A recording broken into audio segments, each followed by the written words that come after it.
பிதா குரு தெய்வத்துக்கு வணக்கம். நான் பேசும் என் தாய்மொழி தமிழுக்கு என்னுடைய முதல் வணக்கம். சீக்கிரம் பேசி முடிச்சிடறேன், அவங்ககிட்ட இதை வீணாக்க விரும்பலை. நேராக மேட்ருக்கு வந்துடுறேன்.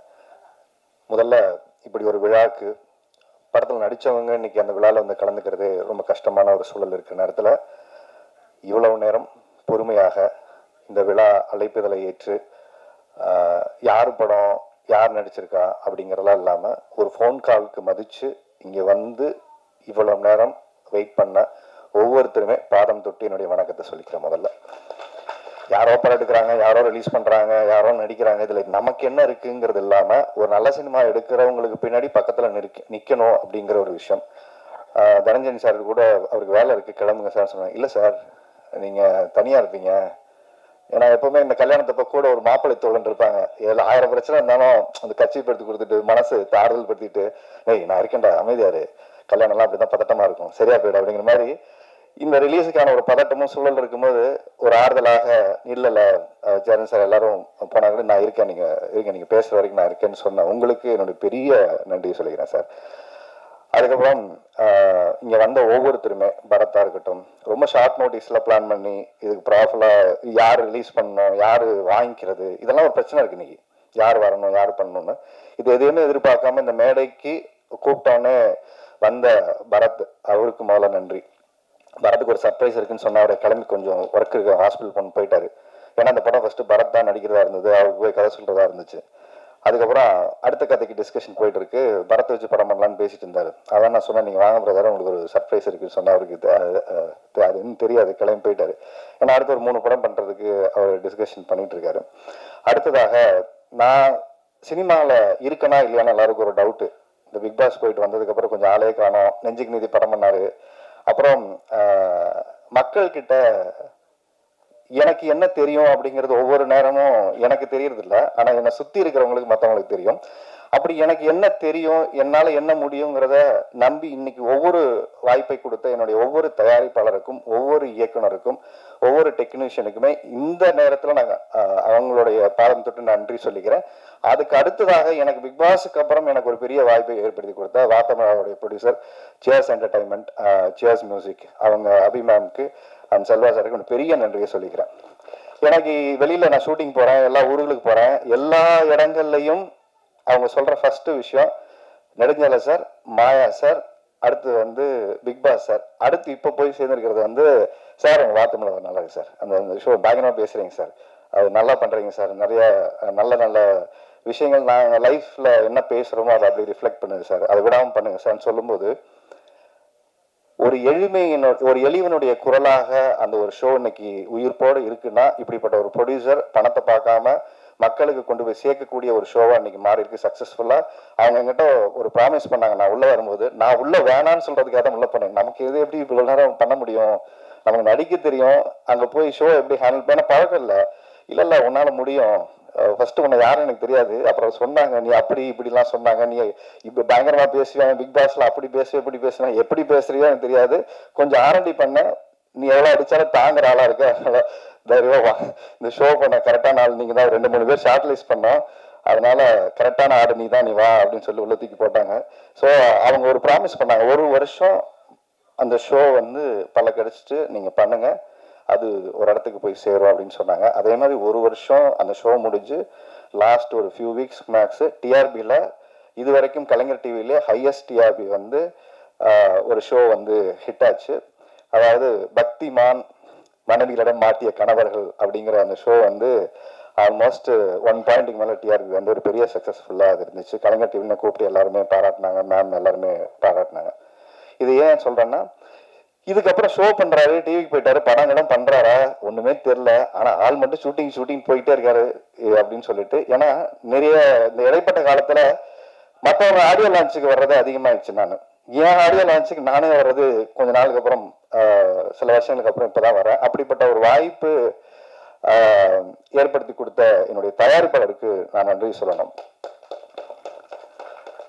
தயாரிக்கிறது முக்கியமா தயாரிப்பாளருக்கு ஏன் நான் நன்றி சொல்லணும் அப்படின்னா, இந்த படம் பண்ணதுக்கு சூரி எனக்கு ரொம்ப நண்பர், அண்ட் லக்ஷ்மண் எல்லாருமே எனக்கு ஃப்ரெண்ட், ஏற்கனவே படம் பண்ணியிருக்கோம்.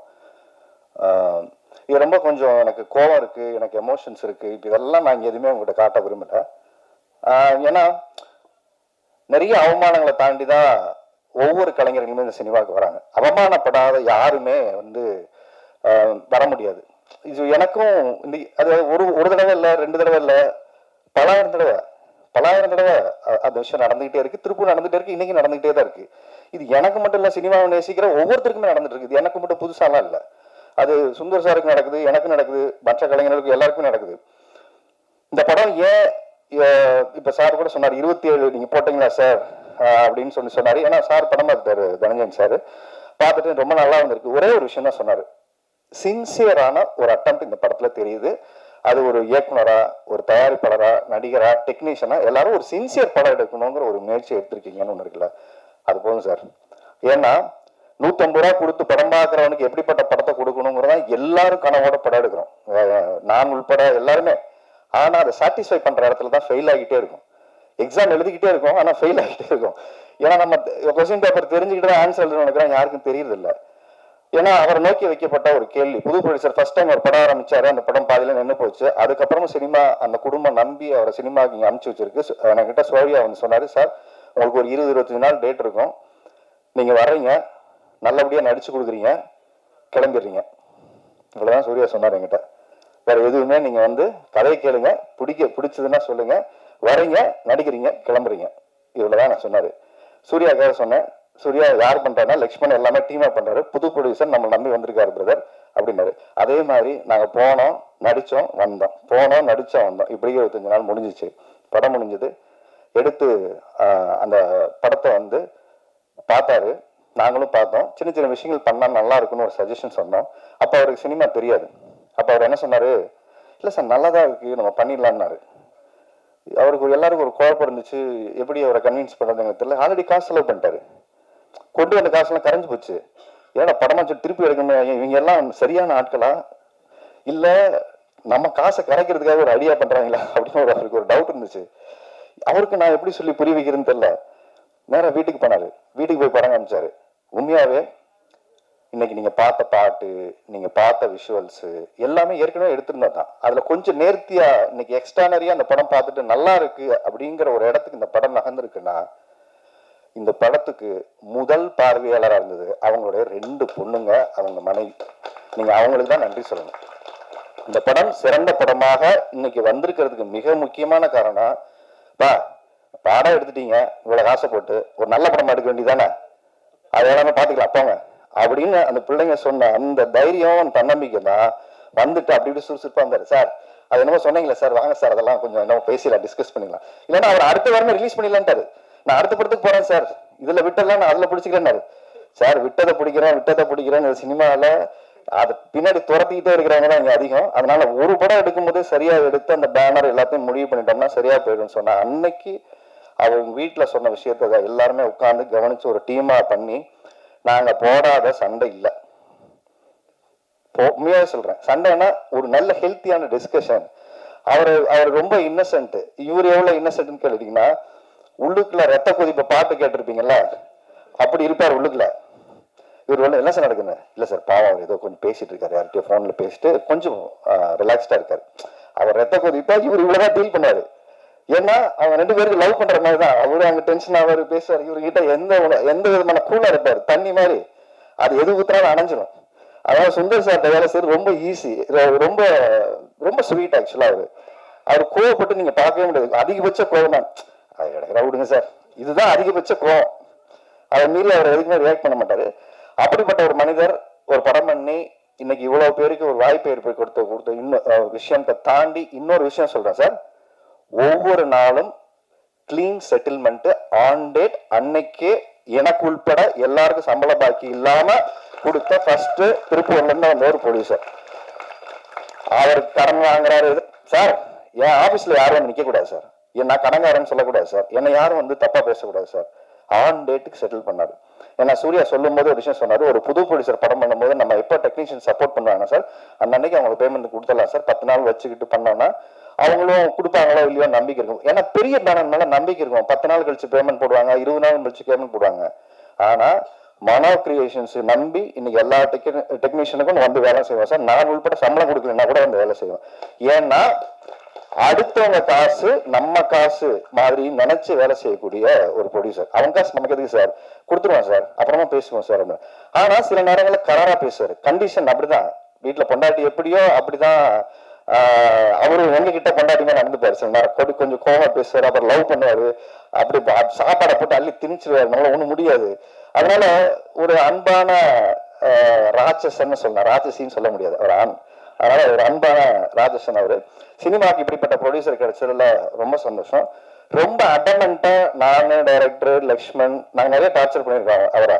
ஒரே விஷயம் தான் சொன்னேன், இன்ன வரைக்கும் நான் சொல்லிட்டு இருக்க ஒரே விஷயம், ஏன் அவரோட நான் நிக்கிறேன் இந்த ஆடியோ லான்ச் இல்ல ரிலீஸ்க்கு அப்புறம் எப்பனாலும் அவரோட நண்பரை நான் சம்பாதிச்சிருக்க விஷயம் என்னன்னா, சினிமாவுக்கு ஒரு நல்ல ப்ரொடியூசர் வந்தாரு, அவரை சரியா வழி நடத்தணும், சரியா அந்த ஒரு நல்ல படம் பண்ணுச்சுங்கிற சந்தோஷத்தோட ஒரு மனுஷன் வெளில போகணும்.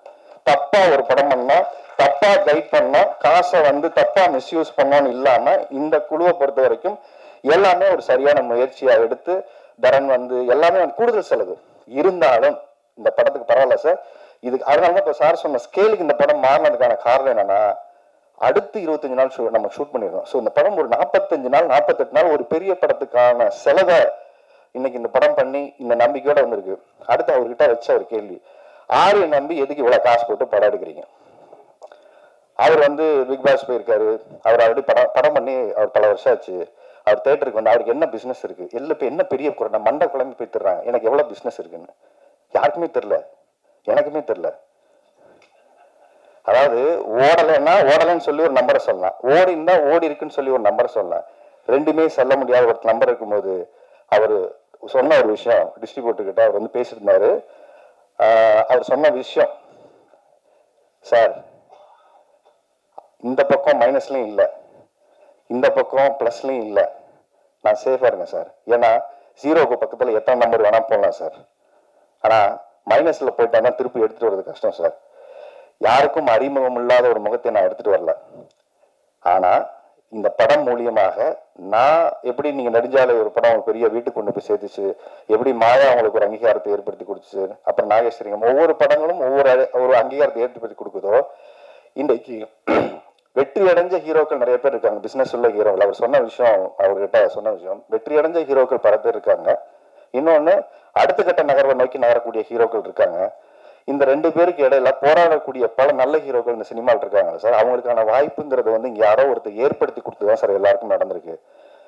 ஏன்னா அவருக்கு இவ்வளவு புரிதல் இருக்குன்னு எனக்குமே தெரியல சார். ரஜினியை ஃபர்ஸ்ட் படம் பண்ணும்போது யாருக்கும் தெரியாதுல்ல சார். இன்னைக்கு நமக்கு ரஜினி சார், இன்னைக்கு விஜய் சார், இன்னைக்கு அஜித் சார், யாரு எப்ப மாறுவாங்கன்னு யாருக்குமே தெரியாது சார். ஒரு படம் தான் அவங்க வாழ்க்கையை மாத்திருக்கு சார். காந்தாராங்கிற ஒரு படம் கர்நாடகத்துல இருந்து இன்னைக்கு வந்ததுக்கு அப்புறம் அந்த ஹீரோ நமக்கு யாருக்குமே தெரியாதுல்ல சார். ஃபர்ஸ்ட் படம் பண்ணும்போது தெரியாது. எந்த நம்பிக்கையில் அவங்க 30 கோடி போட்டு காசு எடுத்தாங்க, அந்த நம்பிக்கை ஏன் சார் நமக்கு இருக்க மாட்டேங்குது அப்படிங்கிற அந்த கேள்வியை அதே லவ் டுடே படமா இருக்கட்டும் இவர் சொன்ன உதாரணம் சொன்னது. அப்போ யாரையோ நம்பி யாரையோ காசு போட்டாதான் சார் இந்த படம் ஜெயிக்க முடியும். அப்படி யாரையோ நம்பி போடுறதுக்கு நான் உங்களை நம்பி காசு போட்டேன் சார், கட்டாயம் இந்த படம் எனக்கு கரை சேர்க்கும் சார். அதனால நான் கவலைப்படலை சார். அதுக்கப்புறம் இந்த படத்தை கொண்டு போய் சேர்க்கிற ரிலீஸ்ல இருக்கக்கூடிய சிரமங்கள், அவர் எஃப்எம்எஸ் பிசினஸ் இதெல்லாம் பேசும்போது நிறைய சிக்கல்களை தாண்டி எனக்கு தெரிஞ்சு வடிவேல் சொல்ற டைலாக் மாதிரி எவ்வளவு அடிச்சாலும் தாங்கக்கூடிய ஒரு ப்ரொடியூசரா மாறிட்டாரு. குனிகிறாரு, அடி இந்த பக்கம் அடிங்கடா அந்த பக்கம் அடிங்கடா இப்படி கேக்குறீங்களா அப்படின்னு டைரக்டாரு. ஸோ ஏன்னா அவருக்கு இங்க தெரியல, முன்னாடி சொல்லும் போது அதுக்கு அவருக்கு ஃபர்ஸ்ட் எல்லாம் ஃப்ரெஷ்ஷா இருந்துச்சு சார். ஒரு இடத்துல பிசினஸ் பேசும்போது கரெக்டா ஒரு கைட்லைன்ல போலன்னா சுத்திடுது சார் அப்படிங்கும்போது, இப்ப அவர் நிறைய பேர் சுத்தல் வர்றாங்க. இப்ப கொஞ்சம் ட்ரெயின் ஆயிட்டு அவரை எல்லாத்தையும் சுத்தல் வர்றாரு. இவ்வளவுதானே படம், வாங்க வாங்க பாத்துக்கலாம் அப்படின்ட்டு. அதனால 27 ஃபிக்ஸ் பண்ணிட்டு கூட அதான் சொன்னாரு, இல்ல சார் ஃபிக்ஸ் பண்ணிட்டு அடுத்து 2 மாசம் நமக்கு லீவு இல்ல சார், எக்ஸாம் வருது, நிறைய பணம் போட்டிருக்கு சார், பண்ணிட்டோம், ஜனநாயகம் தள்ளி போயிடுச்சு சார், இந்த கேப்பை ஃபில் பண்றோமோ இல்லையா சார், நாம தேட்டரை ஃபில் பண்ணுவோம் சார்ன்னு சொன்னார். கேப்பை ஃபில் பண்றதுக்கு நிறைய படம் வரலாம் சார், தேட்டரை ஃபில் பண்ணக்கூடிய ஒரு நல்ல படம் கொடுத்துருவோம் சார் அப்படிங்கிற ஒரு நல்ல முயற்சியோட இந்த படம் எடுக்கப்பட்டிருக்கு. எனக்கு ஆதங்கம் கோபம் இதெல்லாம் சொன்னதுக்கு பின்னாடி என்ன விஷயம்னா, எங்கோ ஒருத்தர் யாரோ ஒருத்தருக்கு வாய்ப்பு கொடுத்தா மட்டும்தான் எல்லாருமே அடுத்த கட்டத்துக்கு நகர்வாங்க. இல்லைன்னா அந்த வாய்ப்பு கொடுக்கக்கூடிய ஒவ்வொரு தயாரிப்பாளருக்கும் நம்ம நன்றி உள்ள இதா இருக்கணும். எனக்கு வாய்ப்பு கொடுத்த என்னோட தயாரிப்பாளருக்கு நான் நன்றி உள்ள ஆளா இருக்கணும்னு நினைக்கிறேன். ஏன்னா நான் உதவி இந்த படம் பண்ணோம், ஜெயிக்கணும், அவ்வளவுதான். ஏன்னா நான் 5 கோடி ரூபாய் போட்டு இன்னைக்கு படத்தை பண்றவருக்கு நான் கொடுத்த இந்த சின்ன காசு ஒன்றும் பெரிய காசு கிடையாது. ஆனா நான் காசு கொடுக்குறேன்னு இது ஏன் படத்துக்கு காசு கொடுக்கல, இது நம்ம படம். நாங்க சார் ஒரு பிரச்சனை வரும்போது ஒரு இடத்துக்கு நான் இந்த படத்தை நம்பலைன்னா அப்ப யாரும் நம்புவா? எனக்கு ஒரே கேள்விதான் இருந்தது. நானே இந்த படத்தை நம்பல அப்படின்னா நானே போவேன். அப்ப இந்த சுயநலமா ஒரு இடத்துல இருக்கும்போது என் சம்பளம் எனக்கு கொடுத்துருங்க சார், நான் வாங்கிட்டு போறேன்னு இல்லாம நாம எல்லாம் ஒரு இடத்துல நின்று இந்த படம் பண்ணுங்கிற முடிவோட வந்திருக்கோம். அதுக்கப்புறம் ஒரே விஷயம் சார், இன்னொரு விஷயம் சொன்னாங்க, அது ரொம்ப ஹர்ட்டிங்கா இருந்துச்சு எனக்கு வந்து. ஏன்னா எனக்கு இது சினிமா வரும்போது சொன்னாங்க, இந்த மூஞ்சியெல்லாம் யார் பாப்பா அப்படின்னு சொல்லி ஒரு விஷயம் சொன்னாங்க. அதுக்கப்புறம் இந்த மூஞ்சியை நம்ம ஒரு இடத்துக்கு போராடி வர வேண்டியது இது எல்லாருக்கும் நடக்க வச்சு. ஆனா இப்ப சொன்ன விஷயம் சார், அவர் பிக் பாஸ்க்கு வந்தாரு, 16 கோடி ஓட்டு போட்டாங்க, அவருக்கு எந்த மக்கள் வந்து தியேட்டருக்கு ஓப்பனிங் வரும் எப்படி பார்ப்பாங்க அப்படிங்கிற ஒரு கேள்வி எல்லாரும் கேட்குறாங்க சார் அப்படின்னு ஒரு விஷயம் சொன்னாங்க. நான் அவங்களுக்கெல்லாம் ஒரே பதில் தான். இப்போ நான் சொல்ற வேண்டிய விஷயமா நான் பதில் சொல்றேன். நான் பிக் பாஸ்ல போகும்போது எனக்கு இத்தனை பேர் ஓட்டு போடுவாங்க, எனக்கு இவ்வளோ பேர் சப்போர்ட் பண்ணுவாங்க, எனக்கு இவ்வளோ பெரிய ஆதரவு இருக்கும், எதுவுமே எனக்கு தெரியாது. எதுவுமே எனக்கு தெரியாது. நான் சினிமாவுக்கு வந்த காலத்துல இருந்து என் பாக்கெட்ல எவ்வளோ இருக்கோ, 10 ரூபாய் இருக்குன்னா என் குடும்பத்துக்கான தேவை போக 1 ரூபாயோ 4 நாளோ செலவு பண்ண அந்த மக்களுக்கும் இந்த சமுதாயத்துக்கும் செலவு பண்ணுங்கிற என்னோட எண்ணங்கள் அன்னையிலேருந்து இன்னைக்கு வரைக்கும் மாறல. கோடிக்கணக்கில் சம்பாதிச்சதுக்கு அப்புறம் இந்த சமூகத்துக்கு செய்வோம்னு நினைக்கல. அன்னைக்கு காசு இல்லாத போதும் போராட்டத்தில் போய் உட்கார்ந்தோம், சமூகத்துக்கு வேலை செஞ்சோம். அப்போ இன்னைக்கு நம்ம உள்ள போகும்போது எனக்கு அன்னைக்கு நான் என்னுடைய வேலையை நான் செய்யறேன், அது சரியா இருந்தா எனக்கு சப்போர்ட் பண்ணுங்க, இல்லையா எதை சரி பண்ணிக்கலாம்னு சொல்லுங்க, திருத்திக்கணும். அவ்வளவுதான் எல்லாருக்கும் வாய்ப்பு. அதனால எல்லாருமே பிறக்கும் போது இங்க யாரும் ஸ்டாரா இருந்தெல்லாம் பிறக்கிறது இல்லை. இங்க stars R mat not born. இதை முதல்ல நம்ம எல்லாரும் புரிஞ்சுக்கணும்.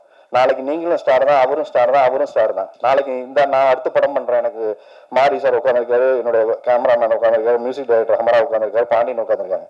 தேர் நெக்ஸ்ட் ஸ்டார்ஸ், அடுத்த ஜெனரேஷனுக்கான ஸ்டார்ஸ் தான் அவங்க எல்லாருமே. அப்போ எங்கோ ஒரு இடத்துல யாரோ நம்பிக்கையாக கொடுக்குற வாய்ப்பு தான் ஒரு மனிதன் இங்க மாத்துது. அப்போ அவங்க எல்லாருக்கும் இந்த படமாக மூலியமாக நான் சொல்லுகிற ஒரே வாய்ப்பு, என்னை நோக்கி எரிந்த கற்களை எல்லாம் ஒரு பூக்களாக தான் நான் பாக்குறேன். ஏன்னா நான் ஒரு நல்ல படம் கொடுக்கணுங்கிற பொறுப்புணர்ச்சி அதை கொடுக்குதே தவிர இந்த கோபமே கிடையாது. நல்ல படம் கொடுத்து எடுத்துட்டு வரேன், வாங்க போராடுவோம், மக்களை நோக்கி ஒரு படத்தை கொடுக்கறதுக்கான என்ன முயற்சியோ அதை பண்ணிருக்கோம். அதுல ஏதாவது குறை இருந்தா சொல்லுங்க, அடுத்த படம் திருத்திக்கிறோம், இவ்வளவுதான். இந்த படத்தோட முயற்சியும் அப்படிதான், ஒரு நல்ல படமா எடுத்தாச்சு, எங்க அறிவுக்கு உட்பட்ட ஒரு நல்ல படத்தை எடுத்திருக்கோம், ஒரு தரமான ஒரு படத்தை எடுத்திருக்கோம். மியூசிக் டைரக்டர் அவருடைய உழைப்பை போட்டிருக்காரு, டைரக்டர் போட்டிருக்காரு, கேமராமேன் போட்டிருக்காரு, ஃபைட் மாஸ்டர் போட்டிருக்காரு. இந்த படத்துல என்னைக்கும் நான் செத்துருப்பேன். அது ஆக்சுவலா ஒரு day and night 38 hours shoot பண்ணோம். காலையில 6 மணிக்கு மறுநாள் ஆரம்பிச்சு அப்படியே ஃபுல்லா ஷூட் பண்ணி அப்படியே காலையில 7-8 மணிக்கு போய் எனக்கு மொட்டை மாடியில அந்த மாடியில வந்து ஒரு ஷாட் இருக்கும் மேலே ஏறி. எனக்கு அதான் ஃபுல் நேரம் தூக்கம் இல்லை, மேலே போய் நின்றுருக்காங்க, முடி போதுன்னு சொன்னாங்க. இவங்க வேணாம் சார் வாங்க சார் போதுன்னாங்க. ஒரு டிரான் ஷாட் மேலே இருந்து எடுக்கணும்னு சொல்லிட்டு மேலே போய் உட்காந்துக்கிட்டு அந்த இடத்துலயே ட்ரெஸ் மாத்திட்டு மேலே 7 மணிக்கு நல்லா பார்த்து அங்கேயே படுத்துக்கிட்டு அங்கேயே மேலே போகணும் சார், கீழே போனால் லைட் ஆயிடும், ஏன்னா அடுத்து கால் ஷீட் வந்துன்னு சொல்லிட்டு அங்க மாத்திட்டு அந்த உச்சியில போய் நிக்கிற ஒரு ஷாட்டு அந்த மேல அந்த இதுல எனக்கு ஏசி லெக்மெண்ட் ஆச்சு. மேல நின்றுட்டு இருக்கேன், காத்து அடிக்குது, ஒரு செகண்ட் அசைஞ்சிட்டு அங்கிருந்து அன்னைக்கே கீழே விழுந்துருப்பேன். அன்னைக்கு தான் ரியலைஸ் பண்ணேன், சினிமா பேஷனா லவ் பண்ணா நான் இவ்வளவு வெறித்தனமா பண்ணக்கூடாது, நம்ம நம்பி குடும்பம் இருக்குன்னு ஒரு பயத்தை கிரியேட் பண்ண இடம் எனக்கு அந்த இடம். இல்ல அது ஒரு ஷாட் எடுத்துடலாம் சார் வாங்க சார், ஏன்னா ஒரு ஃபீல் பண்ணிட்டாரு மேல போகலாம் சார், லேட் ஆச்சு நாளைக்கு எடுத்துக்கலாம். நாங்க ஏன் இதை சொல்றேன்னா, சினிமாவை பேஷனோட வேலை செய்யக்கூடிய எத்தனையோ பேர் இங்க இருக்காங்க. அவங்களுக்கான வாய்ப்பை ஒரு இடத்த கொடுக்கக்கூடிய இயக்குனரும் அதுக்கான ப்ரொடியூசரும் கிடைக்கும் போது சரியா பயன்படுத்திக்கிற ஒரு வாய்ப்பாக அதை நான் பாக்குறேன். இப்போ நான் அந்த கோபம் ஆதங்கள்லாம் சொன்ன விஷயத்துக்கு நான் பதில் சொல்றேன் என்னன்னா, சார் எனக்கு ஓட்டு போடும்போது இவ்வளவு பேர் 16 கோடி பேர் ஓட்டு போட்டாங்க சார். யார் ஓட்டு போடுவாங்கன்னு எனக்கு தெரியாது சார், யார் வந்து எனக்கு ஜெயிக்க வைப்பாங்க தெரியாது, எனக்கு கப்ப குத்தி கொடுப்பாங்கன்னு எனக்கு வரல. இன்ன வரைக்கும் இந்த 9வது சீசன் போச்சு, இன்ன வரைக்கும் ஒவ்வொருத்தரும் வந்துகிட்டே இருக்காங்க. எல்லாருக்கும் என்னுடைய பாராட்டுகள், எல்லாருக்கும் வாழ்த்துக்கள். ஆனா ஒரு இடத்துல நான் என்னவா இருந்தேங்கிறதுக்கு தான் எனக்கு ஓட்டு போட்டாங்க. இந்த படம் என்னவா இருக்குன்னு பார்த்தா அதுக்கு நீங்க ஓட்டு போடுங்க, ஆனா முன்னாடியே ஜட்ஜ் பண்ணாதீங்க, இது நல்லா இருக்கு இது நல்லா இல்ல, இவன் ஏன் வரணும் அவன் ஏன் வரணும்னு ஏன் கேக்குறீங்க? யார் வேணா இந்த சினிமாவுக்கு வரட்டும். ஒரு பேரியரை ஒரு விஷயமா ஏன் அதை ஒரு இடத்துக்கு இவர் முன்னுக்கு வந்தா என்ன நடந்துற போகுது, அவரு அதுல என்னால என்ன நடந்துற போகுது? நான் ஒரே விஷயம் சொல்லுவேன், இருக்கிறவங்கிட்ட காசு வந்தா இருக்கிற இடத்துல போய் சேரும், இல்லாதவங்கிட்ட காசு வந்தா 100 பேருக்கு போய் சேரும். இது ரொம்ப முக்கியமான விஷயம். இந்த மாதிரி ஒரு ப்ரொடியூசர் நாளைக்கு ஜெயிச்சாருன்னா 100 படம் இல்லாதவங்களுக்கு படம் எடுப்பாரு, 100 பேருக்கு வேலை வாய்ப்பு கொடுப்பாரு. ரொம்ப முக்கியமான விஷயம். இந்த மாதிரி ஒரு ப்ரொடியூசர் ஜெயிச்சாருன்னா 100 பேருக்கு வேலை வாய்ப்பு கொடுப்பாரு. ஏன்னா தன்னம்பிக்கை, சினிமா நல்ல சினிமா எடுத்தா ஓட வைப்பாங்க, நம்பிக்கையை யாரு கொடுப்பா? தனஞ்சன் வந்து இன்னைக்கு உட்காரணும்னு அவசியமே இல்லை, அவருக்கு நிறைய வேலை இருக்கு. அவர் அப்பவே போறேன்னு சொன்ன போயிருக்கலாம். ஆனா நான் பேசி முடிக்க இல்ல சார், அது நல்லா இருக்காது சார், நீங்க பேசி வரீங்க சார் அப்படின்னு சொல்ற விஷயம் இருக்குல்ல, இது போது சார். இந்த மாதிரி மனிதர்கள் இந்த சினிமால சம்பாதிச்சதே ஒரு பெரிய விஷயம் நினைக்கிறேன். அப்போ இப்போ பிக் பாஸ் போகும்போது எந்த எதிர்பார்ப்பும் இல்லாம நான் எப்படி உள்ள போனனோ, இப்போ எலெக்ஷன் டைம் எனக்கு ஓட்டு போட்ட வாக்காளர்கள் நம்பிதான் இந்த படம் எடுத்திருக்கிறேன். அவங்களை நம்பிதான் 27ஆம் தேதி வர்றோம். ஏன்னா சொன்ன வார்த்தை அது ஒண்ணு மாதிரி, சார் அவர் ஓட்டு போட்டவங்க எல்லாம் முடிச்சுட்டு வீட்டுக்கு போயிட்டாங்க, அவங்க ஒய்ஃப் ஸ்ரீலங்கா இருக்கலாம், அவங்க எல்லாம் அப்ப பார்த்தாங்க, இப்பெல்லாம் வந்து அந்த மூஞ்சியை பார்த்து யாரு தேட்டருக்கு வராங்கன்னு பார்க்கலான்னு ஒரு இடத்துல கேள்வியாகவும் கேட்டிருக்காங்க, சேலஞ்சும் பண்ணியிருக்காங்க. இந்த சேலஞ்சை நான் ஒரு இடத்துல என்ன சொல்றேன்னா, நான் நல்ல படம் எடுத்துட்டு வந்து கொடுக்குறேன், பாருங்க, நல்லா இல்லையா விமர்சனம் பண்ணுங்க, திருப்பிக்கிட்டு ஒரு படத்தை எடுத்துக்கிட்டு அவன் ஓட மாட்டேன். பயந்து எங்கேயும் இந்த சினிமாவட்ட நான் ஓட மாட்டேன். ஏன்னா 20 வருஷமா அந்த சினிமாவட்ட என்னைக்கே ஓடி இருக்கணும், நான் என்னைக்கே ஓடி இருக்கணும். நீங்க வைக்கக்கூடிய ஒவ்வொரு விமர்சனங்களையும் அது எது சரியா இருக்கோ எடுத்துக்கிட்டு திருப்ப வரேன்.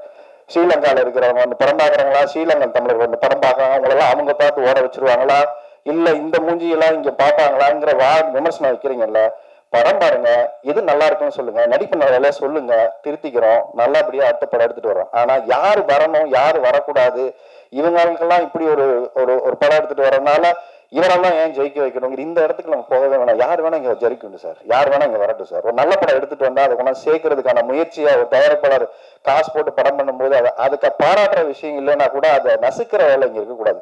அதுதான் இங்க தனஞ்சயன் சொன்னாரு. அதனால இந்த படத்தோட கண்டென்ட் தான் பேசணும், நான் அதிகம் பேசக்கூடாதுன்னு நினைச்ச ஒரு விஷயம். குறிப்பாக அவருக்கு நன்றி சொல்றதுக்காக இந்த டைம் எடுத்துக்கிட்டேன். நான் சொல்லி இந்த படத்தை கொண்டு வந்து பிப்ரவரி 27ஆம் தேதி யாரு பொறுப்புல இந்த படத்தை கொடுக்குறேன்னா, நீங்க சொன்ன அதே மக்களுடைய பொறுப்பு கிட்டதான் இந்த படம் கொடுக்குறேன். ஏன்னா நான் ஒரு வருஷமா ஒரு பொறுப்புள்ள ஒரு ஷோ பண்ணிட்டு இருக்கேன். அதுக்கப்புறம் இவ்வளவு ரெஸ்பான்சிபிலிட்டி உள்ள ஒரு பொறுப்புள்ள ஒரு தகப்பனா, ஒரு பொறுப்புள்ள ஒரு நடிகனா, இந்த சமூகத்தின் மேல் அக்கறையுள்ள ஒரு மனிதனா, நீங்க வேணா என்ன வேணா நினைச்சுக்கோங்க, ஒரு நல்ல படம் எடுத்து வந்து கொடுக்கணுங்கிற முயற்சியோட வந்திருக்கோம். இது நல்லா இருக்கு அப்படின்னா பாராட்டுங்க, சரியா இல்லைன்னா சொல்லுங்க, திருத்திக்கணும். ஸோ பிப்ரவரி 27ஆம் தேதி இந்த படம் ரிலீஸ் ஆகுது. ஒரு நல்ல முயற்சியா, கூட்டு முயற்சியா இந்த படம் வருது, தேட்டருக்கு வருது. எல்லாரும் வந்து பார்த்து, தேட்டர்ல வந்து பார்த்து இந்த படத்தை சப்போர்ட் பண்ணுங்க. இதற்கு பின்னாடி எல்லாரும் சொல்ற ஒரே விஷயம்தான், கிளிஷேவான ஒரு டயலாக். இந்த குடும்ப வாழம், அவர் வாழம், நான் வாழ்னேன், இதெல்லாம் கரெக்ட். ஒரே ஒரு விஷயம் தான், நேர்மையா உழைச்சா, நேர்மையா ஒரு படம் எடுத்துட்டு வந்தா, நீங்க தேட்டருக்கு வந்து நேர்மையா பார்த்து அதை சப்போர்ட் பண்ணுவீங்கிற நம்பிக்கை மட்டும்தான் ஒரு புது ப்ரொடியூசரை கொண்டு வரும், இன்னொரு புது கலைஞர்களை உருவாக்கும். நல்ல சினிமா தமிழ்ல வரலன்னா நீங்க வந்து பார்த்து சப்போர்ட் பண்ணீங்கன்னா கட்டாயம் வரும். அப்படி ஒரு சினிமாவா ஒரு முயற்சி நாங்க நினைச்சு எடுத்திருக்கோம். அது சரியா இருந்தா நீங்க தயவு செஞ்சு வந்து எங்களை எல்லாரும் சப்போர்ட் பண்ணுங்க. இந்த மாதிரி ஒரு தயாரிப்பாளர் ஜெயிச்சானா எங்களை மாதிரி 100 பேருக்கு வாய்ப்பு கொடுப்பாரு. அது பிரஜனுக்கு எல்லாருக்குமே நிறைய வாய்ப்பு கொடுப்பாரு. So thanks to Prajan. இங்க வந்த ஒவ்வொருத்தருக்குமே என்னோட நன்றி சொல்லிக்கிறேன். சூர்யா, கார்த்தி, மேக்கப் மேன், முடிவா வந்து கூகார்த்தியோட வரிகள் வந்து ரொம்ப எக்ஸ்ட்ரானரியா அந்த பாடல் கொடுத்திருக்காரு. எனக்கு ரொம்ப வருத்தம் படுது. லவ் சாங் இன்னும் கொஞ்சம் கிராண்டா விஷுவல் பண்ணான்னு அவர்கிட்ட சொல்லிட்டே இருந்தேன். அவர் ரிலீஸ் பண்ணதுக்கு அப்புறம் அவருமே ஃபீல் பண்றாரு, இது கொஞ்சம் அப்படி எடுத்துருக்காங்க சார், சாட்டு செம்மையா இருக்குன்னு சொல்லி மேமும் சொன்னாங்க, இந்த பாட்டு ரொம்ப நல்லா இருக்கு அப்படின்னு சொல்லி சொன்னாங்க. ஸோ உங்களுக்கு அடுத்த படத்துக்கு எனக்கு பாட்டு 2 பாட்டு எழுதிருக்கீங்க. ஸோ ரொம்ப நல்லா எழுதியிருக்காரு. உங்களுக்கு பெரிய எதிர்காலம் இருக்கும்போது தொடர்ச்சியாக வேலை செய்வோம். இந்த சினிமா நல்ல கவிஞர்களை கொண்டாடிய ஒரு சினிமா. நாளைக்கு நீங்க கண்ணதாசன் மாதிரி, வாலியா மாதிரி நிறைய நல்ல நல்ல பாடல்களை கொடுக்கக்கூடிய ஒரு கவிஞரா நீங்க வரணும்னு கட்டாயம் வாழ்த்துறேன். அப்புறம் தரன், எனக்கு நல்ல பாட்டு கொடுத்துருக்கீங்க தரன். மாலை பொழுது மாதத்துக்கு அப்புறம் அப்பா பொண்ணுக்கு ஒரு சாங், என் பொண்ணு வந்து அந்த பாட்டை பார்த்துட்டு பயங்கர ஃபீலிங்ஸ், நீ என்னப்பா அந்த பொண்ணெல்லாம் தூக்கி வச்சுட்டு கொஞ்சிட்டு இருக்க, என்ன எப்படி கொஞ்சலான்ட்டு, இவர பாட்டை போட்டதுக்கு அப்புறம் அவங்க அம்மா கூட அனுப்பிச்சிட்டா, அந்த பொண்ணை தூக்கி சுத்துற என்ன பாக்குறா ஒரு மாதிரியா அப்பா அப்படிங்கிறா.